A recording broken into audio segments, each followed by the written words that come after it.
भक्ति में भी उन्होंने आज मैं बताने वाली हूँ श्री कृष्ण की राजनीति। श्री कृष्ण जो थे वो हमारे मस्तिष्क में रहते, वो सारे विराट का मस्तिष्क, अत्यंत चतुर और बुद्धिमान। सारा चातुर्य संसार का उन्हीं से आता है। और चतुराई ये कि वो समझ गए कि इनकी खोपड़ी में आसानी से चीज जाने नहीं वाली, तो टेढ़ी उंगली घी निकालना पड़ेगा। लेकिन उसको समझने के लिए भी जब तक आप में आत्म साक्षात्कार नहीं होगा, आप कृष्ण को भी नहीं समझ पाएंगे, क्योंकि वो टेढ़ी खीर है। लेकिन माँ तो साफ साफ बात बता देगी कि कृष्ण क्या कह रहे थे। जब उन्होंने आपसे कहा कि आप भक्ति करिए, तो उन्होंने कहा है पत्रम पुष्पम फलम तोयम, सब कुछ मैं ले लेता,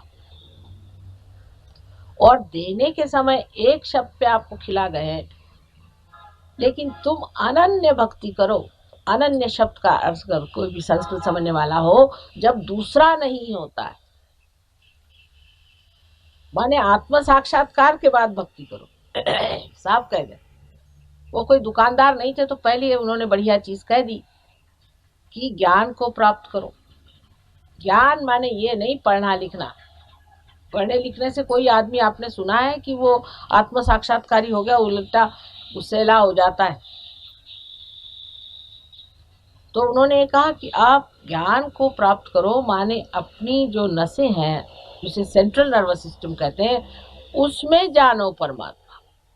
यही विद है, इसी से वेद शब्द आया, यही ज्ञान है। परमात्मा को अपने उंगलियों पे जानना होगा, ऐसे मोहम्मद साहब ने कहा। जब उत्थान रिजरेक्शन का समय आएगा तब आपकी उंगलियां बोलेंगी, ऐसे मोहम्मद साहब ने कहा है।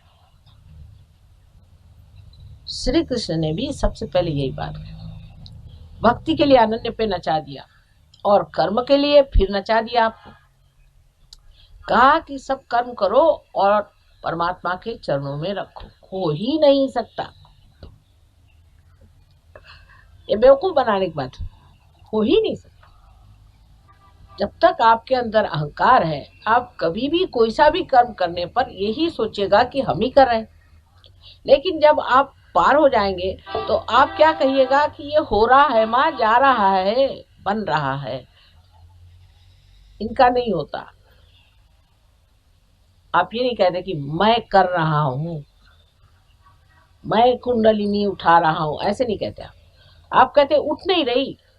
तृतीय पुरुष में बातचीत शुरू हो जाती है, तू ही तू ही तू ही, जो कबीर ने कहा वो शुरू हो जाता है। जब तक आपकी कुंडलिनी जागृत नहीं होगी तब तक आप कर्म का फल परमात्मा पे डाल ही नहीं सकते। लेकिन कुंडलिनी जागरण के बाद हठात आप डाल ही देते, कहते ही नहीं बनता दूसरी चीज। अब कोई आदमी का नहीं हो रहा तो कहें भाई हो नहीं रहा, क्या करें, इनका तो ये गड़बड़ है, उनका वो गड़बड़ है, कुछ पाप कर्म होंगे, कुछ और गड़बड़ होगी, कोई बात होगी। अब बोल भी सकते नहीं, ये चक्र पकड़ रहा है, वो चक्र पकड़ रहा है, ये होगा। लेकिन ये नहीं कहेंगे कि मैं कर रहा हूं, मैं छूट गया।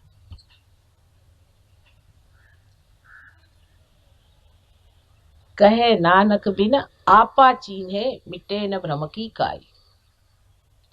अब वो रट रहे हैं, अखंड पाठ कर रहे हैं। अरे वो उसमें जो लिखा है उसका क्या तुम पाठ कर रहे हैं? वो अखंड पाठ रामायण का हो रहा है, अखंड पारायण महाराष्ट्र में गुरु चरित्र का होता है, अखंड होते रहता है। कुछ थोड़ा खंड पड़े तो अच्छा हो, मनुष्य कम से कम विचारे तो कि इसमें क्या लिखा है, क्या मैं पढ़े जा रहा हूं। ऐसे रटने से कहीं परमात्मा नहीं मिलते। वही हाल पूजा पाठ का है। आप देखते हैं जो लोग पूजा पाठ करते हैं वो इतने क्रोधी होते हैं कि भगवान बचाए रखे। जिसने जिस दिन हनुमान जी का व्रत रखा उस दिन भाग खड़े होना चाहिए, उन पर हनुमान जी उतर आते हैं। हालांकि हनुमान जी इतने कृपालु और इतने सुंदर है, लेकिन उनके भजन करने वाले लोगों से भगवान बचाए रखे। तो अपने बच्चे पूछते हैं कि ऐसे भगवान से फायदा क्या भाई, ऐसे भगवान को क्यों मानते हो जहाँ कि बस ब्राह्मणों को पैसा चढ़ा रहे हो और तो कुछ फायदा हो नहीं रहा। उनके सामने सिद्ध करना होगा कि जब परमात्मा मिल जाते हैं तो अंदर से परिवर्तन हो जाता है। परिवर्तन होना चाहिए। हमारे यहाँ पक्षी को कहते हैं द्विज और ब्राह्मण को कहते हैं द्विज। जिसने ब्रह्म को जाना सो ही ब्राह्मण है। नहीं तो वाल्मीकि जी ब्राह्मण कैसे हुए और व्यास जी जिनकी आप गीता रोज पढ़ते हैं वो कैसे ब्राह्मण हुए? सीधा ही सा। कोई बुरा माने चाहे भला माने, बात सही है कि जब तक आपका आत्म साक्षात्कार नहीं हुआ आप ब्राह्मण कहलाने लायक नहीं। अब ब्रह्म को जानना तो द्विज पक्षी को भी कहते हैं, ब्राह्मण को भी कहते हैं। वजह यह है कि द्वि जाए थे, जिसका 2 बार जन्म होता है वो पक्षी, वो पहले अंड स्वरूप होता है और फिर पक्षी स्वरूप हो जाता है। इसी प्रकार जो मनुष्य पहले मानव स्वरूप होता है और फिर आत्म साक्षात्कारी योगी स्वरूप होता है, ये उसका दूसरा स्वरूप जब तक नहीं, परिवर्तन से जब तक ना आए। ये नहीं कि लगा लिया अपने ऊपर मैं महायोगी हूँ, एक इश्तहार आता, इसमें इश्तहार लगाने की बात नहीं। अंदर से जो परिवर्तित होता है वो आदमी दिखाई देता है। जो कभी गाना नहीं गाते थे वो बढ़िया गाना गाने लग गए, जो कभी चित्र नहीं बनाते थे वो बड़े भारी आर्टिस्ट हो गए। कहाँ से कहाँ लोग पहुंच गए और सब आनंद में विभोर संतुष्ट बैठे। लेकिन थोड़ी सी पुण्याई तो होनी चाहिए। अब आप कहिए कि माँ हिटलर को आप जागृति दीजिए, तो बहुत मुश्किल काम है भाई। और मैं क्यों हिटलर को देने जाऊं? मेरे भक्त बहुत हैं, उन्हीं को मैं दूंगी कि नहीं।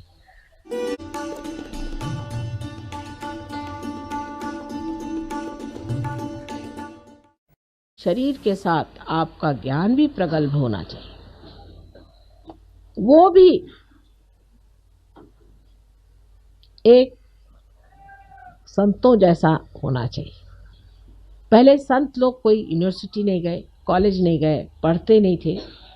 बहुतों को शायद लिखना पढ़ना भी नहीं आता हो, ऐसे भी संत साधु हो गए हो। लेकिन संतों के लक्षण सारे उनमें थे। क्या हम ये समझते हैं कि जो निराकार है वो सगुण आप लोगों में बैठा हुआ है, वो साकार होकर के आपके अंदर जागरूक है? क्या ये भावना हमें एक दूसरे के प्रति है? ये श्रद्धा और ये आदर हम लोगों को एक दूसरों के प्रति है? जो एक दर्जी को कुम्हार के प्रति था वो है। इसमें आप किसी भी पोजीशन के हो, बड़े हो छोटे हो, इससे कोई फर्क नहीं पड़ता। गुरु नानक के पास जब नामदेव गए तो उनका बड़ा स्वागत हुआ और उनसे कहा गया कि आप अब कुछ पंजाबी में कविताएं लिखिए। तो आपको आश्चर्य होगा कि नामदेव की किताब इतनी बड़ी है, उसमें से आधी जो है उसमें हिंदी और पंजाबी में कविताएं, और इतने सहूलियत से उन्होंने पंजाबी और हिंदी भाषा में लिखा है। मराठी भाषा और हिंदी भाषा का तो मेल है ही, लेकिन पंजाबी का इतना मेल नहीं बैठता। मैं भी पंजाबी भाषा जानती हूँ और आश्चर्य की बात है कि इतना सुगम और इतना सुंदर लिखा है सारा कुछ कि पढ़ते ही बनता है। और उनका कितना आदर श्री नानक साहब ने किया कि ग्रंथ साहब में तक उनके सखूबाई जो कि बर्तन मांजने वाली घर की औरत थी, उसका तक ग्रंथ साहब में उदाहरण है। इससे आप समझ सकते हैं कि संतों की जो मान्यता है वो संत ही कर सकते हैं, और क्या करेंगे। औलिया निजामुद्दीन हो गए। आप जानते हैं कि उस वक़्त के सुल्तान ने कहा कि कल तुम मेरे सामने सर नहीं झुकाओगे तो तुम्हारी गर्दन कटा दूंगा मैं कल, और दूसरे दिन उनकी गर्दन कट गई। संतों को पहचानने वाले संत ही होते। तो पहले अपना संतपना जो है वो ठीक होना चाहिए, नहीं तो आप संत को पहचानिएगा कैसे? अगर आपके अंदर वाइब्रेशंस ही नहीं आ रहे हैं, अगर आप निर्विचारी नहीं हो रहे हैं, जब आपके अंदर सहयोग का कुछ कमल ही नहीं खिला हुआ, आपका हृदय ही जब बंद है, तो आप संतों का मान कैसे करेंगे और आपका भी मान कौन करेगा? सीधा हिसाब।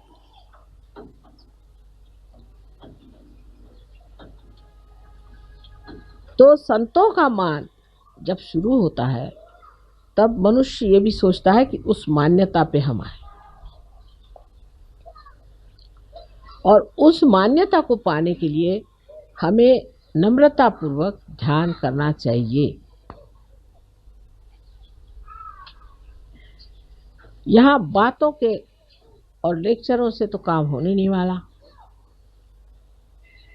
हम सहयोगी सहयोगी करके भी नहीं होने वाला, सर्टिफिकेट लगाने से भी नहीं होने वाला, आप कितनी भी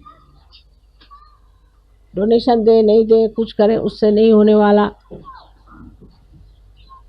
इसमें जब तक फल नहीं लगेंगे तब तक यही लोग कहेंगे कि हाँ हम जानते हैं ये भी एक है खड़े हुए, ऐसे बहुत देखी।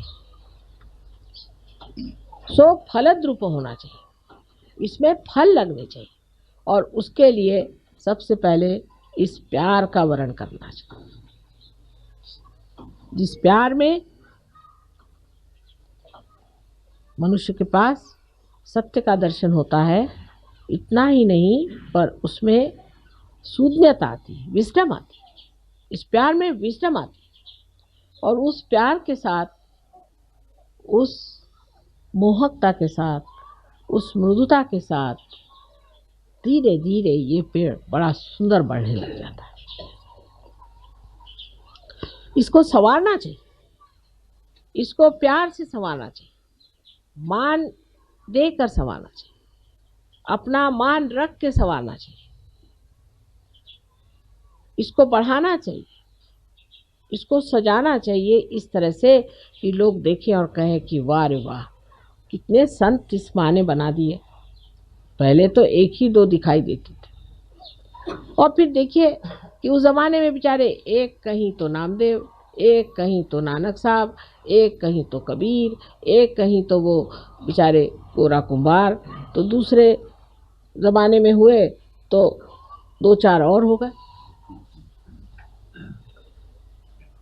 उनकी कोई जमात तो नहीं थी, उनका कोई विश्व निर्मल धर्म तो नहीं था जिसके बूते पे खड़े हो जाए। इतने संतों का समागम और इतनी सुंदर मंडली तो कभी नहीं बनी थी। लेकिन उसके जगह अगर कुरूपता दिखाई दे तो समझ लेना चाहिए कि अभी हमने अपने को प्यार नहीं किया, और माँ तो हमको इतना प्यार करती है और हम अपने को नहीं प्यार करते। अपने को शुद्ध स्वच्छ बनाना, इससे बढ़कर और क्या अपनी मनुष्य सेवा कर सकते।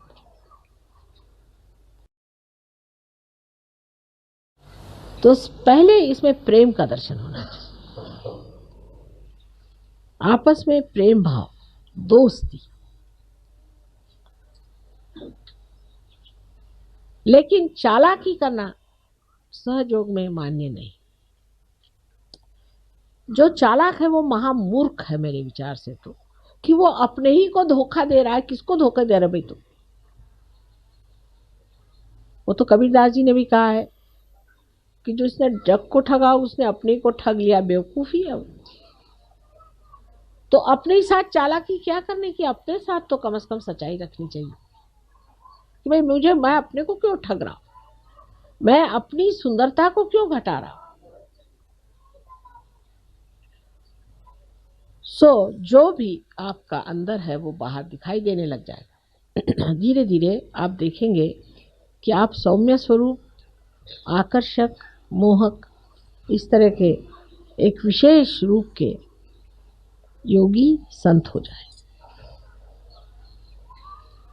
लोग अपने से प्यार नहीं करते। एक तो सरकारी यहाँ जो असर है कि सरकार से आगे भी एक बड़ी भारी सरकार बैठी हुई है, और वो सरकार प्यार से चलती है, विश्वास से, आनंद से चलती है। उस सरकार में हमें खड़ा होना है, इस भावना को दृढ़ करना है, और अपने प्रति पूर्ण विश्वास रखना है कि हम होंगे, यही करेंगे। जब तक आप लोग इस दशा में नहीं पहुंचेंगे, आप इस देश का भी कुछ कल्याण नहीं कर सकते, अपने घर वालों का भी कोई कल्याण नहीं कर सकते, किसी का भी नहीं कर सकते। अगर आप ही के पांव जमे नहीं है ज़मीन पर, तो आप किसको बचा सकते हैं बताइए। आप खुद ही डामाडोल खड़े हुए हैं, तो जिसके दो चार और आ जाएंगे तो आप डूब जाइएगा। और यही होता है। इसीलिए हम देखते हैं कि आसुरी विद्या आदमी जल्दी पकड़ता है और शुद्ध विद्या कठिनाई से पकड़ता है। हमें आप मानते हैं सो तो ठीक है, मानना तो है ही, क्या करें आप।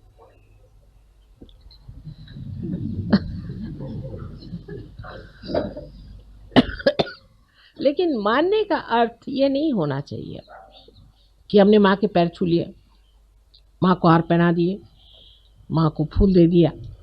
नहीं, मेरे गले के हार बनना चाहिए आपको बनना चाहिए, हार को नहीं। आप मेरे गले के हार बनिए, आप मेरी शोभा बने, तब मैं कहूँ कि आप मुझे मानते, कि दुनिया कहे कि हाँ भाई तुम्हारे एक सहयोगी मिले थे, उनको देखकर हम समझ गए कि कोई विशेष बात है। ऐसे हो नहीं सकता।